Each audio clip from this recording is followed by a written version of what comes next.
James Adams of tristatefootball.com here with Coach Engler. The Ryle Raiders victorious in big-time fashion tonight, 50-14 over the Highlands Bluebirds. Coach, that's a team that's done that to a lot of other teams. You put the running clock on them with 9 minutes to go in the first half. Could you have imagined that? I couldn't have imagined it. I knew we had an explosive offense. I think our defense gets overlooked. What a lot of people don't realize, our defense has not given up a touchdown in the first quarter yet this year. That's really just shows you how, we're a complete football team. And some of the things we were able to take care of tonight, we only had a couple penalties on us tonight.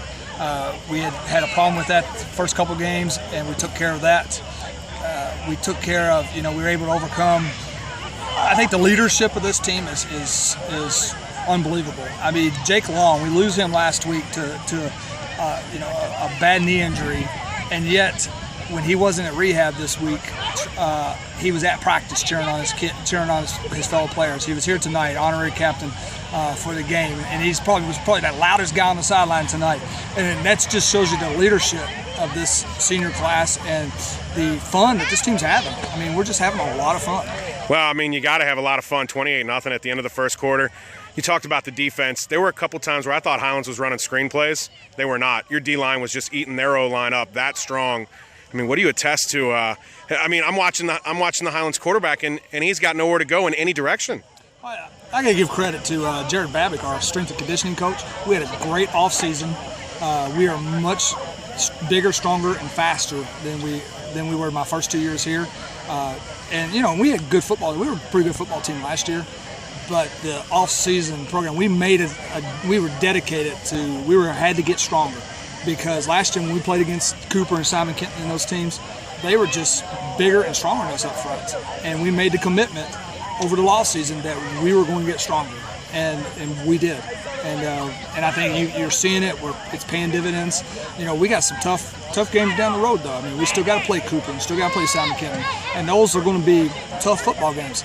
And it's not going to be blowouts. It's going to be, good football games that may come down to fourth quarter, even right at the end of the game. So we've got to learn how to play that type of football game too. And a couple weeks ago, we did that with Henry Clay. We had a real big lead. They came back, and our kids, because of the leadership, caught their composure. We were able to make a couple big defensive stops, and we're able to ground the ball out to run the clock out, which to me, that made me as proud as winning big, although it did feel nice to beat Highlands. When I was at Lexington a couple years ago, they had a running clock first half on us there in the playoffs, in the state semifinals. Yep. And I remember that to this day, and believe me, it felt nice to get a running clock with 9 minutes to go in the second quarter. You kind of did a little Highlands to Highlands, the hook and lateral, a little trick play. Yeah. Then right after, you onside kick and get the ball back. Is that something you were thinking about before the game, or just a little bit of game flow? Let's do this. Hey, let's give it a try. Sometimes you got to be in the feel of the game. So, I'm kind of my defense coordinator, he's like, no. I'm sure. But I'm kind of in that, where I like doing stuff like that because the kids have fun doing it. And, why not roll the dice every now and then? And their defense set up perfect. We had been throwing hitch, and their corners have been flying up, and all of a sudden we're like, hey, well, let's run it. And, the funny thing is, it never worked all week in practice against our defense. And tonight it worked to perfection. Well, your defense knows it's coming. Highlands defense didn't know it's coming. They didn't know it was coming either, but it took us a while to learn how to run it, I guess. You talk about, Jake being out, and Coach, I got to be honest, last year I thought he was a very good player for you as a junior. And it's, it's hard to watch a guy as a senior to be out, but you got a lot of other playmakers on this field. Chisholm, Birch, obviously Tanner, Ashley, Pillier. I mean, you don't just move on without Jake, but you've got a lot of good pieces on that offense still. You don't replace Jake Long. I mean, when you get your program to a point, you just fill it. The next guy just fills in, and we're not going to replace him. The guy who stepped in was Stephon Clarkson, and Stephon played a great game tonight. He's obviously not going to be Jake Long this year. He's a sophomore, but he does things, and we just got to tailor our offense a little bit different.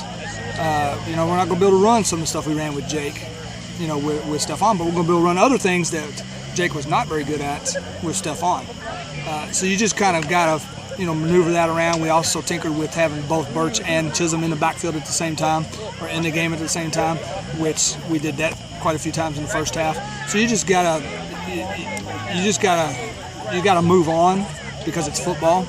Unfortunately, it's football, and it's it wasn't the first one that I've been through. Probably won't be the last. Yeah, probably won't be the last. Let's hope it is. Okay. But unfortunately, that's part of the game, and you just gotta, the next person's got to step up and make plays. Coach Engler. And I'll tell you what, Jake and his leadership, though, I think that was, I think we made him proud tonight. Well, I saw you have him address the team. I was going to ask you that next, and it was pretty special to watch the whole team get up and hug him. It's hard, got to be hard for him to stay around, but it's also got to be really cool that the team embraces him like that afterwards. Oh yeah. Well, actually, he was the one that wanted to speak to the team, and that just shows his leadership. I'm telling you, he did not. He missed. We played last Thursday when he got hurt. He wasn't here on Friday because he was at the doctor. He was here Saturday morning for Saturday morning practice last week, and he did not miss a practice day. Now he had to sit in a chair. He had to leave and come, but he was here helping out, and that leadership is, it's going to pay big dividends all year, because even though he can't play for us again, he can still do so many other things to help his football team.